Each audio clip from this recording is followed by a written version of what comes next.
Serial killers के इतिहास में सबसे परेशान करने वाले मामलों में से एक मामला मैरी बेल का माना जाता है और इसके पीछे की वजह है उसकी उम्र कि कैसे एक 10 साल की बच्ची ने इतनी कम उम्र में एक 3 साल और एक 4 साल के बच्चे की दर्दनाक तरीके से हत्या कर दी। और सबसे ज़्यादा हैरानी की बात तो ये थी कि 11 साल की उम्र में जब कोर्ट में उसका ट्रायल चल रहा था तो उसमें जरा सा भी डर या पछतावा नहीं था। मैरी बेल का जन्म यूनाइटेड किंगडम के नॉर्थम्बरलैंड में 26 मई 1957 को बेटी नाम की एक प्रोस्टिट्यूट के घर में हुआ था। बेटी उस वक्त बच्चा नहीं चाहती थी, इसलिए जन्म से ही उसने मैरी के साथ बुरा बर्ताव करना शुरू कर दिया। मैरी को बेटी ने कभी एक माँ का प्यार नहीं दिया और इसी वजह से मैरी हमेशा चिड़चिड़ी सी रहने लगी। वो बात बात पर गुस्सा हो जाया करती थी। मैरी जब सिर्फ 4 साल की थी तब उसकी माँ ने उसे अपने ग्राहकों के सामने एक प्रोस्टिट्यूट के रूप में परोसना शुरू कर दिया था, जिससे मैरी की अंतरात्मा मर चुकी थी। मैरी अपनी माँ के बर्ताव से इस कदर टूट चुकी थी कि इतनी छोटी सी उम्र में उसने एक बोतल नींद की गोलियां खाकर खुद को ख़त्म करने की कोशिश भी की थी, पर सही समय पर इलाज मिल जाने की वजह से उसे बचा लिया गया था।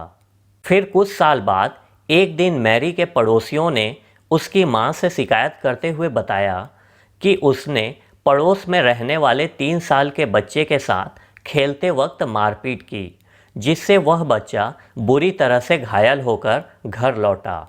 पर उस वक्त लोगों ने मैरी के मासूम चेहरे के पीछे छिपे हैवान को नहीं देखा था, इसलिए उन्होंने इस बात पर यकीन करने से इनकार कर दिया और मैरी बच गई।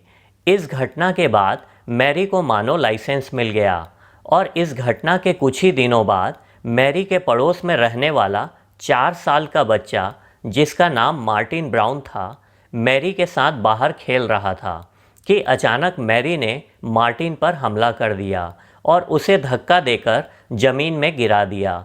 फिर उसने मार्टिन का गला दबा दिया और तब तक नहीं छोड़ा जब तक मार्टिन मर नहीं गया। उस वक्त मैरी सिर्फ 10 साल की थी। मार्टिन के मरते ही वो वहाँ से भाग गई और भागकर अपनी सहेली नॉर्मा को बुलाकर लाई और उसे बताया कि जब वो मार्टिन के साथ खेल रही थी तभी अचानक से 2 लड़के आए और उन्होंने मार्टिन को मार डाला।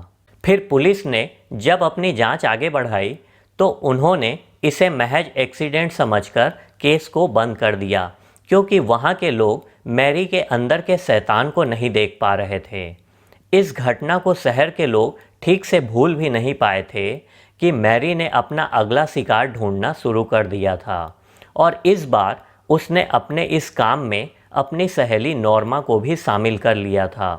और फिर एक दिन उन दोनों ने मिलकर पड़ोस में रहने वाले ब्रायन हार्वे को मौत के घाट उतार दिया। ब्रायन की उम्र उस समय मात्र 3 साल की थी, पर इस बार मैरी ने हैवानियत की सारे हदें पार कर दी थी। उसने ब्रायन के शरीर को कैंची से गोद गोद कर छिन्न भिन्न कर दिया था। फिर उसने ब्रायन के सर पर कैंची से अपने नाम का फर्स्ट लेटर M उकेरा और फिर उसने वो किया जिसकी आप और हम कल्पना भी नहीं कर सकते। उसने ब्रायन के लिंग को कैंची से काट कर फेंक दिया। पिछली बार की तरह ही मैरी ने इस बार भी मासूम बनते हुए ब्रायन की बहन के साथ मिलकर उसे ढूंढने का नाटक किया और फिर ब्रायन के लाश के पास ले जाकर इशारे में बताया कि ब्रायन वहाँ पर है। फिर ब्रायन की बहन ने भागकर अपने माँ बाप को बुलाया। इन दोनों हत्याओं से पूरा शहर कांप उठा था कि आखिर ये सब कौन कर रहा है। फिर जब पुलिस ने अपनी जांच शुरू की तो इस बार उन्हें मैरी पर शक हुआ, पर मैरी हर बार झूठ बोल देती थी कि ये सब उसने नहीं किया है। फिर पुलिस के बार बार पूछताछ करने पर मैरी टूट गई और उसने अपना गुनाह कबूल कर लिया। पर इस बात ने पुलिस वालों से लेकर पूरे शहर के लोगों को सकते में डाल दिया था कि कैसे एक 10 साल की बच्ची ने इतनी दर्दनाक तरीके से 2 लड़कों की हत्या कर दी।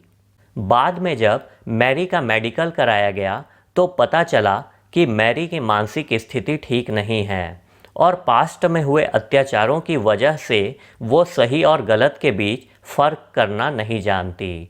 फिर कोर्ट ने मैरी को तब तक जेल में रहने की सज़ा दी जब तक कि वह पूरी तरीके से ठीक होकर लोगों के साथ रहने के लायक न बन जाए।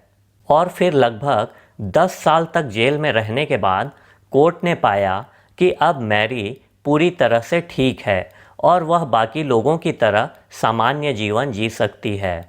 इसके बाद उसे रिहा कर दिया गया और उसने अपनी पहचान बदलकर अपना बाकी का जीवन बिताया। तो दोस्तों, ये थी मैरी बेल की क्राइम स्टोरी। वीडियो अच्छी लगी हो तो लाइक ज़रूर करिएगा। चैनल पर नए हैं तो सब्सक्राइब कर लीजिएगा। मिलते हैं एक और ख़तरनाक क्राइम स्टोरी के साथ।